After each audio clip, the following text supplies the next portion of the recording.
Welcome, ladies and gentlemen, to the monastery, the open bar of the internet, the world's greatest shit show, and the place where we, the good brothers and sisters of this most holy of temples, seek enlightenment through the drunkest, craziest, and most batshit ways possible. I am your one and only gaming monk, better known as Mildra, and with me I have a returning good brother to the temple, previously here for the billionaire adventure about 1 year ago. And now back with Manon Quarterly, which means we'll be talking all about magic and fashion of all things. The one and only Courtney Campbell. How you doing today, man?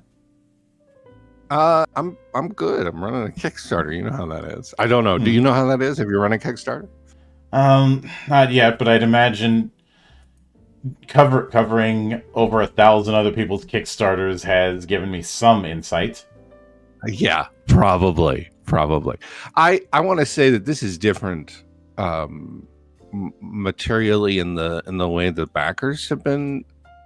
Like normally, I don't know. I've run 6 Kickstarters, I guess, and normally you get a lot of motion. Adjust, follow back, cancel, follow back, cancel. You know, people, they don't know, they're deciding. There's a lot of activity with the posts and the backing levels and people shuffling around. And one of the things I've noticed is that SINless has come into more form. That's stopped. Like right now we're sitting at like 160 backers or 133 backers. And like every one of those people who's backed, they backed and then they've just stopped. Their posts are frozen. So that's good, right? Like we've got a core group of people who know exactly what they want and they're getting their product. So it's exciting. It's different. It's like part of the reason I decided to do SINless was I didn't want to be tied to somebody else's post and you know, like making things for other people's games. And just sort of being like a content producer instead of somebody making their own art. And the change has been pretty significant. When you back something generic, you get a bunch of people who are just drifting through. They're looking for the product. They're looking for the content. But with this, you've got people who are interested in the specific thing that I'm doing, which is cyber sorcery, you know, our near future with magic and, you know, robots. And it's going to be our real future here pretty soon. Yeah. And with that in mind, Manon Quarterly is almost meant to be your magic representative book for... Yeah, it's the magic book. Well, not absolutely. It is the magic book. It is like if you're talking about Shadowrun, it's the street magic. I can't even remember. Yeah, it's the magic book. It's what you're gonna have your rule expansion for rank B wizards. You're gonna have an expand, like we have some skills in SINless that were earmarked for expansion, and one of those is artificing. You know, we want to have a coherent system of creating magical artifacts. Magic is hard science in SINless, so we wanted to look at what that looks like from in world. Like how they're discovering these new natural laws and what the boundaries of that are. And then it helps GMs, you know, Agonarchs run games because then they understand, right? Yeah. Is that the reason that you framed it in the style of a fashion magazine like this? Oh, there's a couple. I mean, society fashion, like a GQ is, I mean, it's a fashion magazine, but it's also a, you know, like a time capsule, a sort of look at a certain period in design. So you get 2 advantages. You get unreliable narration. Like this is not, you don't have to remember anything because the people who are telling you may be misinformed themselves, right? And then you get tons of story ideas. I mean, if you frame things in a fictional way, then like every little bit provides inspiration for you to run your own game.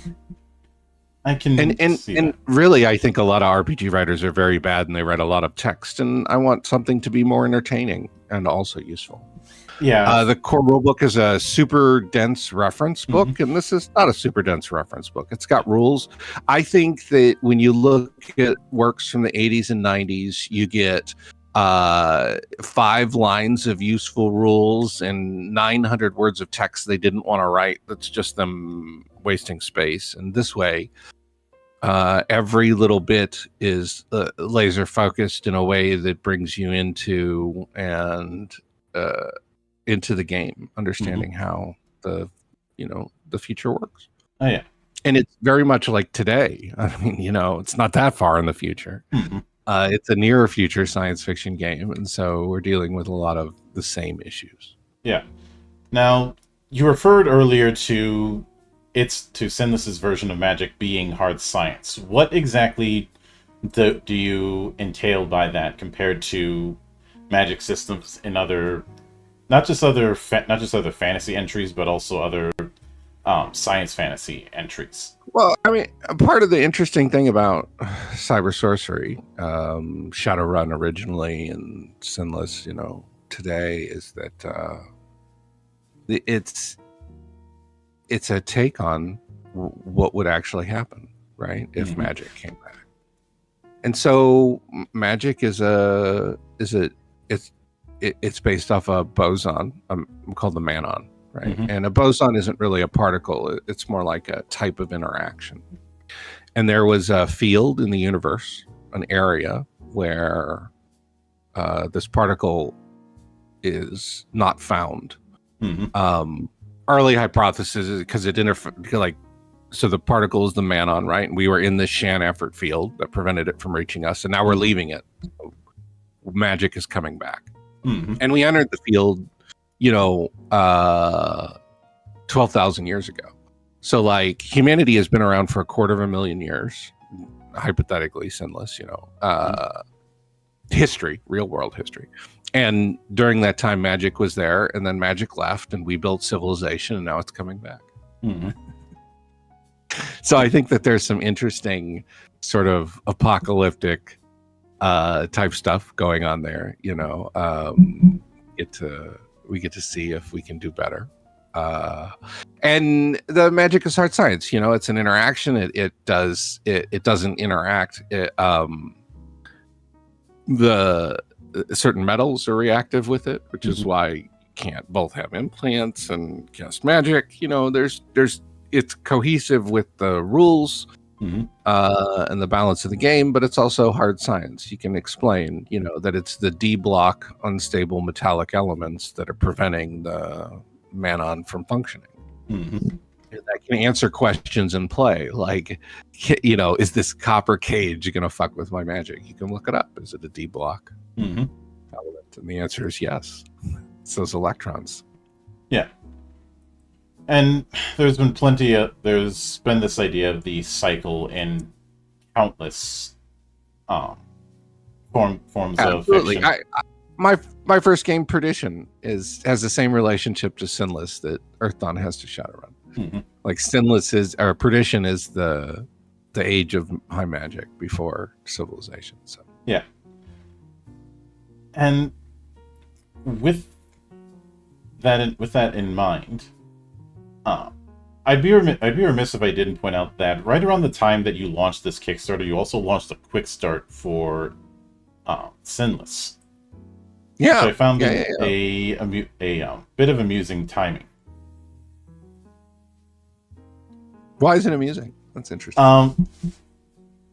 I think I think I found the timing amusing just because they were dropped within so short of a time frame of each other. I think the quick start was ready last month, but I figured if we could get a lot of free downloads during the attention that's on the Kickstarter, it might push it up Drive Through RPG's rankings. I mean, it was intentional. Like, I probably could have dropped the quick start August. That was when it was done. But, what do you put in a quick start? I was fiddling with it. I ended up generating some pre-generated characters. most of the work for the quick start, like Bounty is sort of an introductory module. So some of the material that's in the quick start is in there, but we're not duplicating anything. Every SINless product, all of which is available for free if you don't want to back the Kickstarter or anything. You know, you can visit the website and look at everything. It's all there. The quick start is designed so that anybody can you can hand it out to your group, and in 15 minutes they'll be ready to play. It's not a hard game. It's a fun game. Yeah. Now, since we're expanding on the Magic side of SINless, I think this is as good a time as any to go into some of what that would entail on the player side of things, whether it be the way you'd have spells work, the way Magitech would work, as well as spirit grids. Yeah.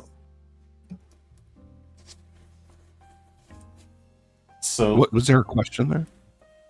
Yeah, I think one of the big things I'd want to ask, since you do have technomancy as a new form of magic, what is that going to entail? Well, so what do people want from technomancers? I'm not exactly sure. I definitely wanted to not just duplicate things. They have like the Decker is like the thief archetype, right? They open doors. They do tricky things, right? And so one of the things you do in cyber sorcery games is that there's data files on site. There's locked treasure chests with treasure in them. They're going to be... So as far as technomancers go, they cover those abilities. They can do the thief stuff, right? But instead of being greedy little guys who hide and turn things off and on and, you know, provide support, they're more focused around physical mutations. There's obviously some in-world explanation. Dogs have developed a brain mutation that allows them to interact with electronic things. It's just sort of a natural thing that occurred. There's an in-world story about a dog getting in a Waymo and then erasing the footage, and somebody filmed it, and then they didn't believe it. They thought it was a hoax, but then they found the dogs. And they reversed engineered the mutation and immediately put it in people. And 20 years later, we have humans who have this mutation that allow them to interface directly with electronic devices. And one of the things that has happened in SINless is that there are these giant AIs, right? And there's different levels of AIs depending on their sizes or whatever. But there's Grand Dukes, which are built around fusion engines, you know, powered by stars. And there's 3 of those officially. We do a 4th one in Manon Quarterly, and of course you can have as many secret ones as you want in your game. And the side effects of being a technomancer is that these AIs, each individual one, has strongly influenced the people with the mutations, and so they're sort of like acolytes for the AI. And so the 4 AIs that we currently have for SINless are Metatron, which is in New York, and it's sort of his servants are sort of angelic, right? And then you've got Grendel in Germany, and his servants are sort of bestial. And then you've got Tenchi, whose real name is Amaretsu. You know, we just call it Tenchi in the West. And her acolytes tend to be magical girl tropes, because you know. And then we have a deep sea one that's sort of roomy and tentacly and sort of ancient knowledge-y to kind of hit those peaks. So they're strongly influenced by that, and instead of being greedy little things, they're body focused. They basically trade some of the technomancer or some of the Decker abilities for a small selection of AI specific spells and mutations, giving, you know, lots more ways of approaching the game. Your Decker no longer now has to be the guy who hides. He could be the guy who's in front and isn't so useful at keeping the group hidden or doing some of the other secondary things the Deckers do. Yeah, and when you've got multiple, for lack of a better term, power sets within a game, it can be a bit of a tricky thing to make sure that there's not too much overlap, there's not too much stepping on other people's toes. Yes, And the spotlight time. You have to have niches, protected niches for sure. Yeah. And I'm guessing one of the things you wanted to make sure didn't happen was that the expanded rules for sorcery for different types of magic didn't step on the toes of other approaches like the Decker or even more combat focused ones. There's there's a limit to what you can do. That's not saying you couldn't do a combat mage, but somebody who's good at shooting is still going to be better than you at shooting.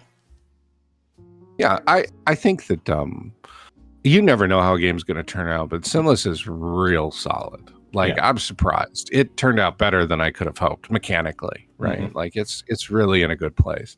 And we have a lot of power gamers. You know what I'm saying? Oh, yeah. Like people who are solely there to try and find a way to min-max and break the system. And, like, that's not my style of play. You know, I'm here for the emergent narrative. But the fact that we have those means that if they can break something, they will. So that's good, because you've got good play testers who will make sure that broadly everything you're doing is going to work well together.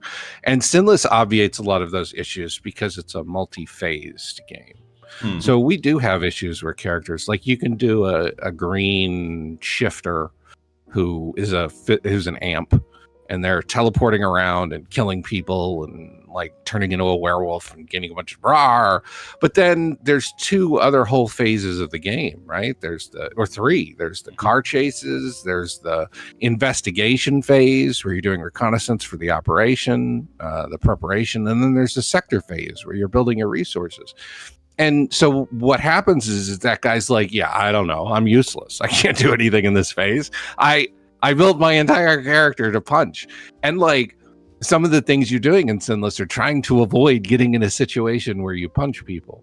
So I think that the fact that it explicitly has mechanical non-combat phases really does a lot to enhance character balance, right? People can feel useful. Not only like face characters not only get to feel useful during the planning phase, a lot of times their assets give them abilities they can activate during the mission that aren't available anywhere else, right? So you really do have a bunch of manifold approaches. And I haven't encountered anything where I had a playtester who felt that mages weren't powerful enough, but it's somebody who picked an archmage and spread their points between three different things, and they had planned on becoming more powerful later.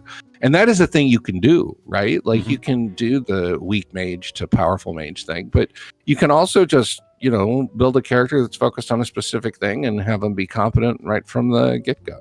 Yeah. And it's not that he wasn't competent, it's just that you get big like saucers when you're an archmage, and you're like, I want to do it all.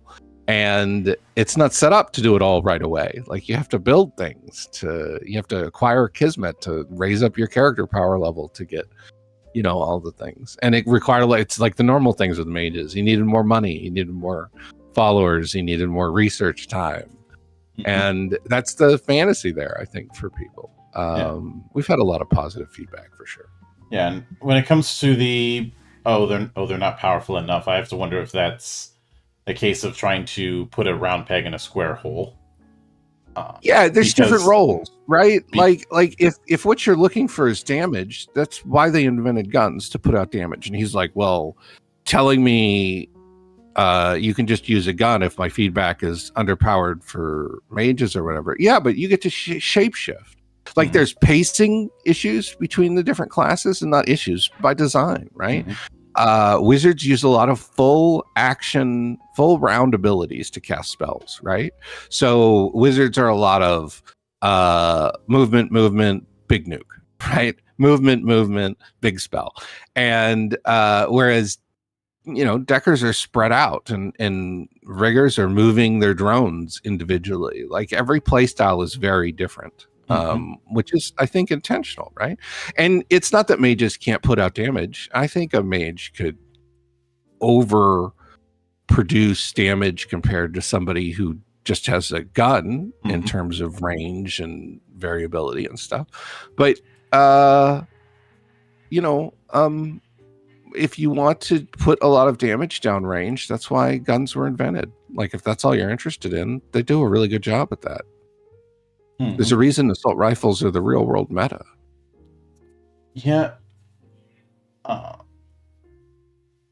When it comes to that, I have gotten myself a bit of guff for taking this approach, but I had said I think we need to look at character archetypes in the party and the party as a whole as the way you look at positions on a team sport. No, that is how SINless is designed. One of the reasons they work in groups is you can't. There's 4 different game phases. You cannot both drive and output damage and protect yourself and hack and do reconnaissance and research and manage contacts. Like, it's not possible for one person to do. It depends on team play and supporting your teammates, right? Their play styles, their focus. Yeah. And it leads to funny situations because it's kind of an open table thing where we run it in the Discord and anybody can show up. A lot of times you'll have a week and it's like, oops, all deckers. So they go for like a data mission, right? Like you can run like a West Marches style. It's for sandbox. It's a sandbox game, right? It very much is a sandbox. And for whatever reason, some people really got mad at me when I made the sports analogy because I don't know, bringing sports into a geeky topic is somehow haram or something. I don't know. It's not sports. It's competition and teamwork. Like, that's outside of sports. That's in war. That's in life. That's in business. Yeah. You have to know how to work in a team. You have to have sportsmanship. But a big reason that's part of RPG play. You're on a team. A big reason I bring it up is you look at any sport that has an emphasis on team positioning, and it's something that a lot of people are going to be familiar with on some level already because everybody's by proxy familiar with different sports, and the fact that even if there are positions that are multi-role, they can't do literally everything at once. Yeah, that's not possible. It's designed to be a role-playing game where you work with other people. Like Mission Impossible from the 1960s. Like, that's how you start. You get an operation and you select your agents. Everybody picks a character that they're going to run. And then they do the reconnaissance and figure out the plan, and then they do the mission. It's a good time. Yeah. Would you suppose a more modern example would be something like, say, Leverage or even Ocean's 11? Leverage, yeah, absolutely. That is what the game is. It's about like thrillers and crimes and heists and action movies. That's what it's meant to represent. Yeah. We actually have on the Patreon, there's a mission type where you don't take money to represent like Leverage, like the show. That type of approach where you want to be a do-gooder. And it is something players can achieve because during the sector turn, they can own resources to generate them money. So they can not work for money. They can work for the good if they want. There's the mechanical support for that is there for sure. But yeah, absolutely. That is exactly what it is. It's a team. They're going to steal something and in a broad sense. Like in Leverage, they stole things like weddings and sports events. Like that's the idea, right? Is that, you go in a situation, you're doing an operation for somebody else, you're making moral judgments that have effects on the game. You're the sentinel. You're the person who makes the sentinel decision and change the game world for sure. It's good. It's good. I don't know.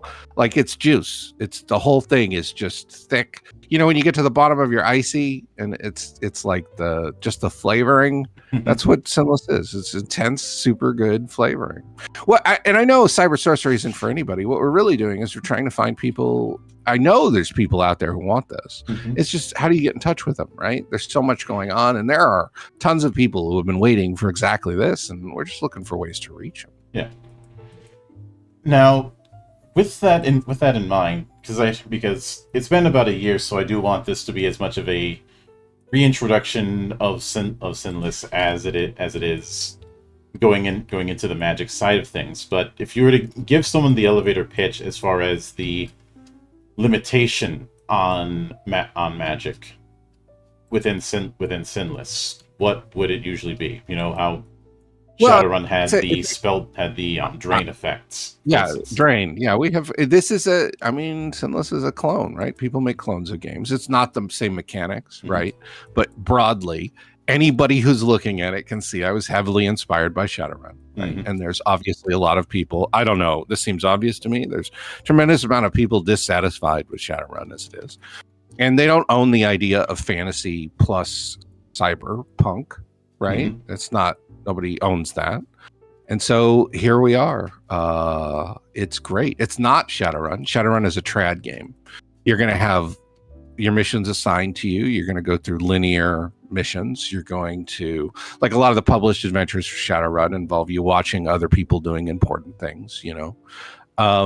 Combats are long and drawn out in Shadowrun. You can shoot a group of gangers 4, 5, 6 times. In SINless, it's more about movement. Games tend to resemble 40K games more than they do like Shadowrun or 5e. If you shoot somebody, they're likely going to die. You know, you're pretty resilient, but your missions don't involve just trading blows with somebody. It involves accomplishing a tactic while there's people around you trying to prevent you.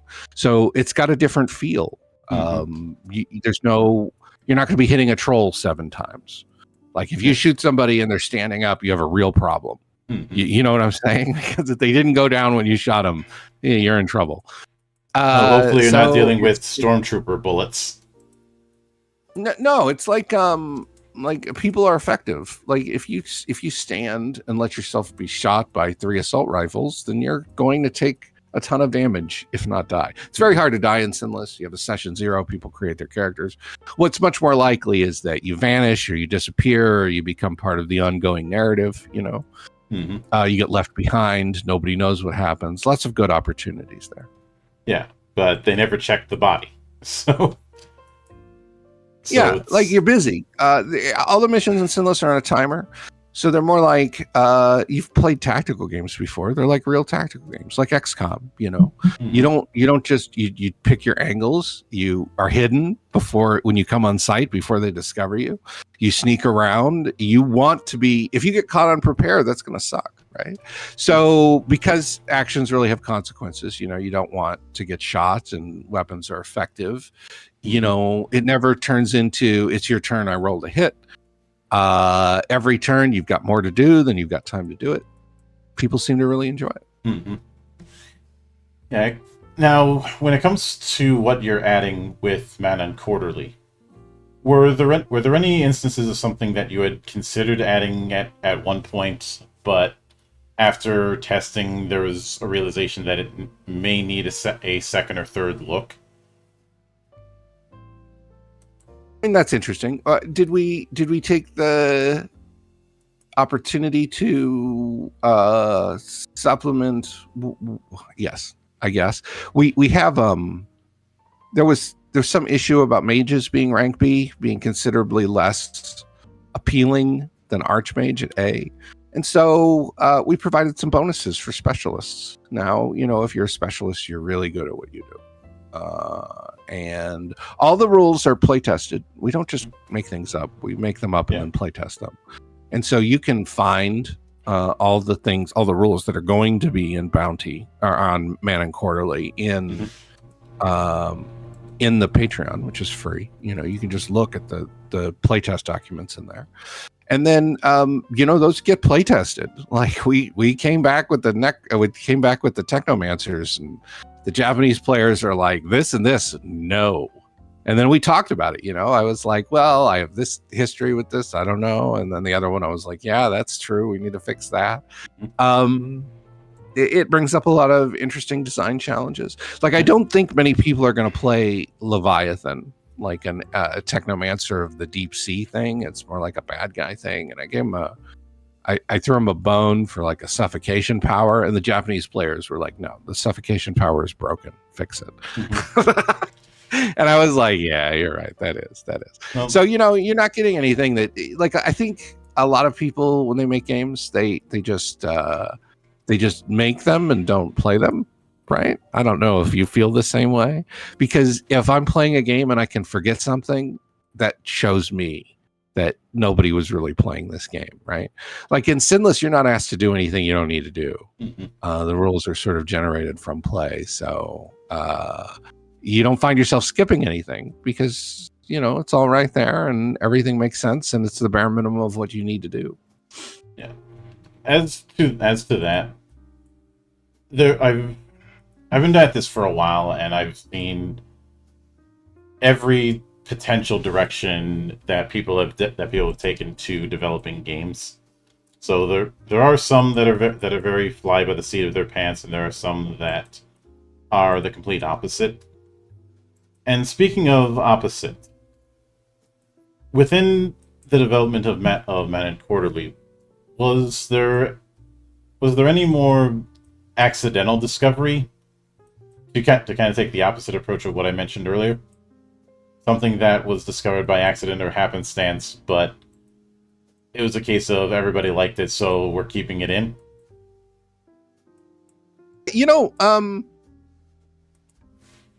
SINless is pretty tight, I think. A lot of these things that are in Manon Quarterly were things that were just naturally developed through play. Like mage people are like, can I get a gun that doesn't interfere with my magic abilities? And I was like, yes, that's a thing. So those things that were developed for mages, they're in there. We have, go ahead. And that is an interesting thing, since in a lot of games that do have advanced technology and magic, they often have them as diametrically opposed to each other. You spend more time with one. Yeah. But it's the Arcanum thing. Like if you're wearing metal, it's going to interfere with your magic. That's first edition D&D stuff, right? Yeah, or to use Arcanum, if you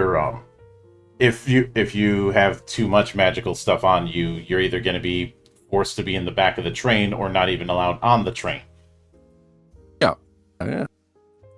We don't want to. I'm interested in creating a game experience, and so we don't I don't think we have drawbacks like that. It's more like character building choices. Like they just don't work together. So you have to pick one or the other. But there's no punishment. There's no cyber zombies. There's no arbitrary limit. You don't become less human because you're, in fact, one of the core themes of SINless is that everything's human. The animals, the synthetics, us, the planet. Like it's all from Luca, right? Last universal common organism. So. Yeah. And there is that temptation to do the more cybernetics you put in, the less human you become, so you become a... Is there that temptation? Do you feel tempted to do that? I do not. I think it makes sense. There is in the sense of Dowd. There is in the sense of people taking a design by gospel approach is what I was getting at. Oh yeah, no, I'm a game designer. I'm making my own game. I'm familiar with what came before, but I don't it has to represent your vision. And in my worldview, brains just manipulate whatever's attached to them. And I'm not conservative. I'm not worried about purity testing. I'm not worried about what makes a human. We're all part of the same organism that's been separated. We all have to get along. I think that there's philosophical issues there too with the approach. Yeah, I don't know the origin of the whole essence setup when it comes to Shadowrun. Well, I've heard it makes sense, right? Like I'm not knocking him. In the 1980s, it made total sense that you could have machines that would turn you less human, and that you would have. But the problem is that we now have cybernetics. I know multiple people with artificial pancreases in the form of insulin pumps. You can't. I have found that I do not feel good sitting down to play a game with people who have cybernetic attachments that tells them that the cybernetic attachments make them less human. This was not an issue in 1980. I don't know. I don't blame him. I don't think it's this is a modern game with modern sensibilities. Yeah. Now, with that in mind, when it comes, you talked earlier about the different phases of play when it comes to SINless. So, when shifting that back into Manon Quarterly, is there support on some level for each of those phases? Yes, absolutely, of course. So I talked about skill expansion. Artificing was a big one, right?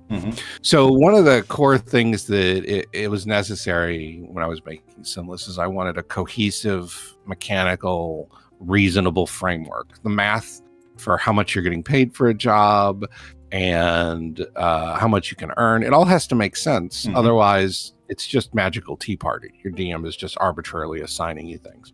So because there's this cohesive background and everything has hard numbers, like, with both the resources and the sector phase, you can make decisions that are reasonable and strategic and affect you long term. And one of the things we do in Manon Quarterly is we expand on those things, artificing, allowing you to consistently and understandably create magic items, for lack of a better word, to enchant things, to increase your abilities as a mage.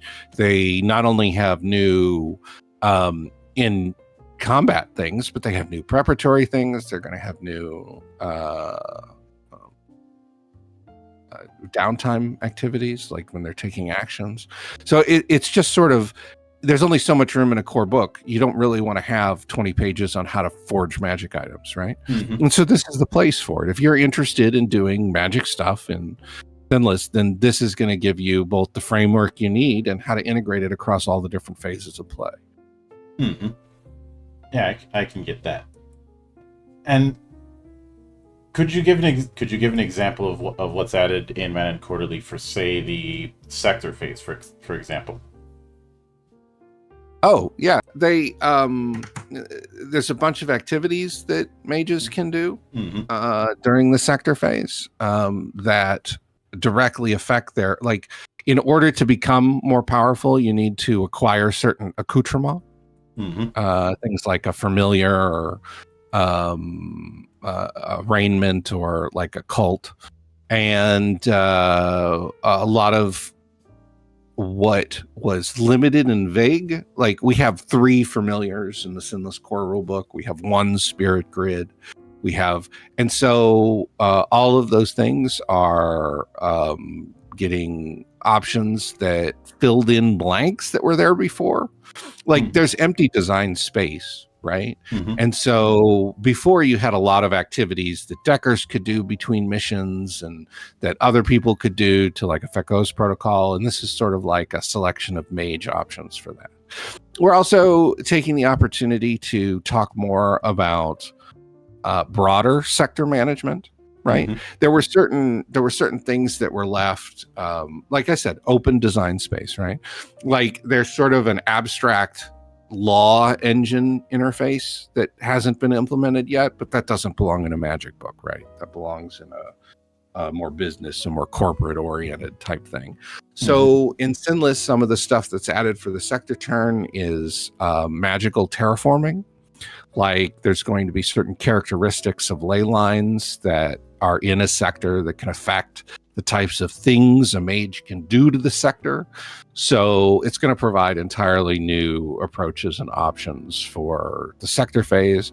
They're going to have new reconnaissance and information gathering options. They're going to be able to forge magic items. We're going to have that. That's a downtime activity. And then, of course, new spells and new powers and expanded spirit grid, just stuff that isn't core rulebook stuff. Like the core rulebook is the baseline play loop, right? And like any game that has a lot of expansions, you pick and choose. Like you may not want to have to deal with riggers ever. I've played a lot of Shadowrun games. Sometimes they don't have mages. Sometimes they don't have deckers. And none of it is necessary. You just do other approaches to problems, you know? Does that answer your question? Like there's stuff in there, right? And I think something that can always help when it comes to that sort of thing is making it clear in both the design and from the GM perspective which is why guidance is key, that there is always more than one solution to a potential obstacle. Oh yeah, it's a sandbox. I provide no, like, I don't tell you. I like when you get the operation, it's just the goal, the map, and the stuff. Like how you're doing that, that's not on me. Like we set up the operations. There's a random operation generator on the thing. We set it up so that they have twists and secret entrances and, you know, ways to do the operation without ever even touching combat, you know? Like you could find somebody who works there and go to their house and steal their stuff, or like force them to get the stuff for you, and then, or whatever the operation is. There's twists. There is no expectation for how, just what. And so the player characters, they really get to, that's my favorite part of the Shadowrun games when I ran them, was the planning. Except now, instead of Mother May I, and no sort of hard rules about, you know, asking the DM what's okay or how they're supposed to do the job. I don't care. Like, they get to decide. If you want to drive a truck through the front door and shoot everybody, that's not my problem. Like, that, you can do that if that's how you want to go. Like, let's go. Let's do it. You can make whatever type of, and solve jobs and problems however you want. It's a good time. Yeah. Did I ever tell you about the up button? No, we haven't had that discussion. This was a case of brilliance that I probably shouldn't have gotten away with in one of my first campaigns. One of the first campaigns I was a player in. I was playing essentially a rogue, and I created a rune trap called the up button, and I've brought it over into other settings as well, and under different names. But the way it worked is you step on the trap, you go up at about 40 miles an hour for 6 seconds. And it resulted in one of the more infamous moments of a dragon getting stuck on the ceiling, because the ceiling was made of adamantite, which does not budge for anything. And the problem was the 6 seconds hadn't completely elapsed. Yeah. I think that providing tools that do not have a direct purpose, like one of the Raints, he had a portal in his dungeon. When you go through one end, you shrink, and when you go to the other end, it gets bigger. Like, and so they were like, well, we go to the portal and we put our gold statue in, and it gets bigger, and then we have more gold. Woo! And then, you know, when you give them a tool like that, then they begin to think of it in interesting ways. And I definitely think that's the approach that SINless has. A bunch of levers, and the players decide which levers they want to pull, with, you know, real risk and consequences, right?